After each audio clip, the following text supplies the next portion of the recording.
há uma divisão que nos ajuda a entender melhor os carismas. Eles podem ser classificados em carismas da palavra, que é o dom de línguas, a interpretação das línguas e a profecia.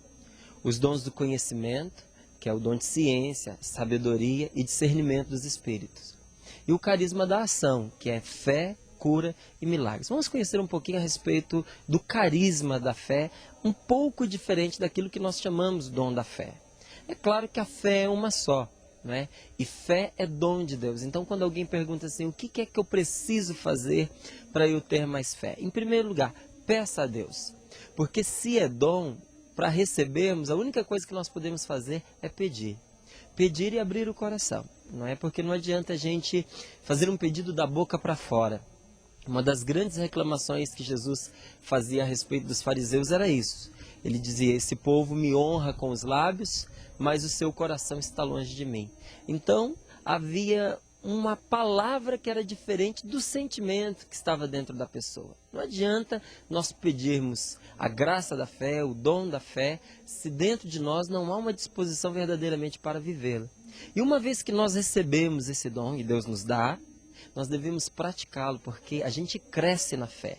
A gente aumenta a nossa fé a partir do exercício. A palavra de Deus nos diz que o justo vive da fé. Vive porque ela faz parte do dia a dia dele. Ele vai caminhando na fé, ele progride passo a passo nessa mesma fé, não é? Nós temos a fé teologal, que é aquela que nos ajuda a acreditar nas verdades reveladas. Nós temos a fé virtude, que é aquela que nos mantém fiéis a Deus, mesmo nos momentos mais difíceis, não é? Nós podemos dizer que é uma fé fidelidade, que nos mantém unidos ao Senhor. Nós temos a fé carismática. A fé carismática é uma certeza a respeito daquilo que nós não vemos. Não é? Então, há uma realidade que nós sabemos que é impossível aos homens. Nós sabemos que a ciência não tem resposta para aquela situação. Um exemplo concreto que nós vemos no Evangelho, a ressurreição de uma pessoa que morreu. Não é? Tornar essa pessoa à vida, fazer com que ela reviva. É um milagre, porque uma vez morta a pessoa, não há sobre a face da terra uma ciência capaz de fazê-la retornar à vida.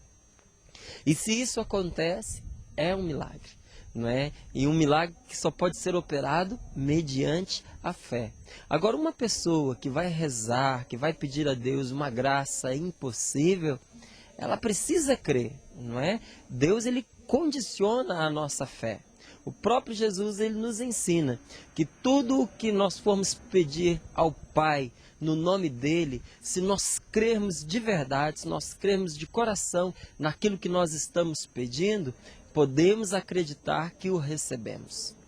E quando Jesus está falando desta fé, não é, de que a gente acreditando naquilo que a gente está pedindo, a gente recebe, ele está fazendo referência justamente àquela mesma fé da qual ele dizia, se disserdes a este monte, transporta-te daqui para lá, e não duvidares em teu coração, ele obedecerá.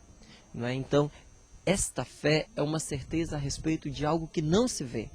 A gente ainda não viu, mas existe dentro de nós uma certeza que nos garante que aquilo se fará. Eu poderia dizer a você que ela é a chave que destranca a porta dos milagres, não é? Das curas milagrosas. Então, é necessário que esta fé esteja presente dentro de nós. Agora, a fé carismática não é uma coisa que existe dentro de nós e fica presente na nossa vida 24 horas por dia, o tempo todo. Há momentos, não é, em que ela se manifesta.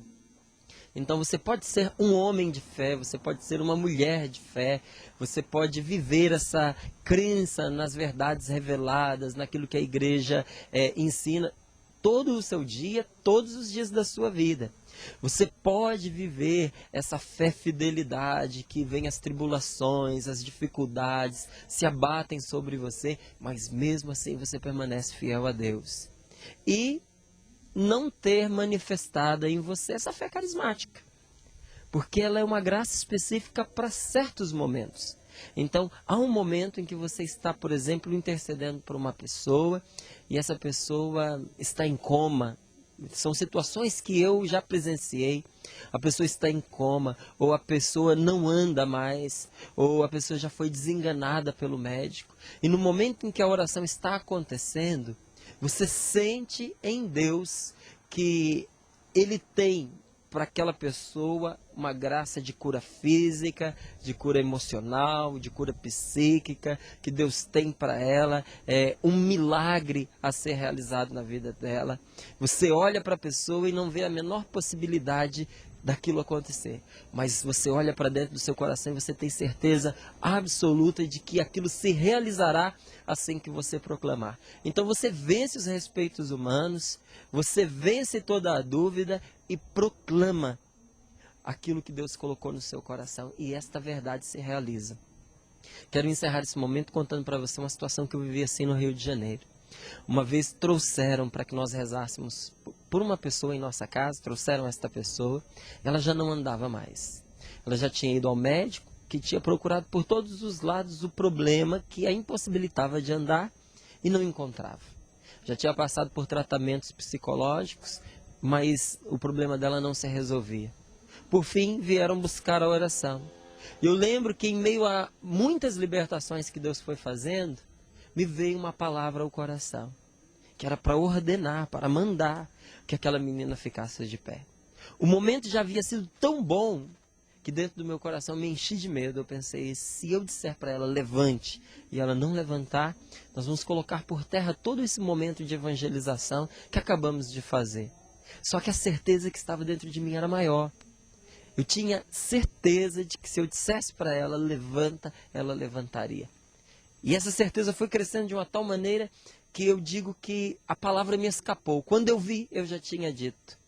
E foi um momento de muita alegria e de muito louvor a Deus, porque naquele exato momento, aquela moça voltou a andar. Imagine você como foi a família dela para recebê-la, né? Como foi a chegada dela em casa.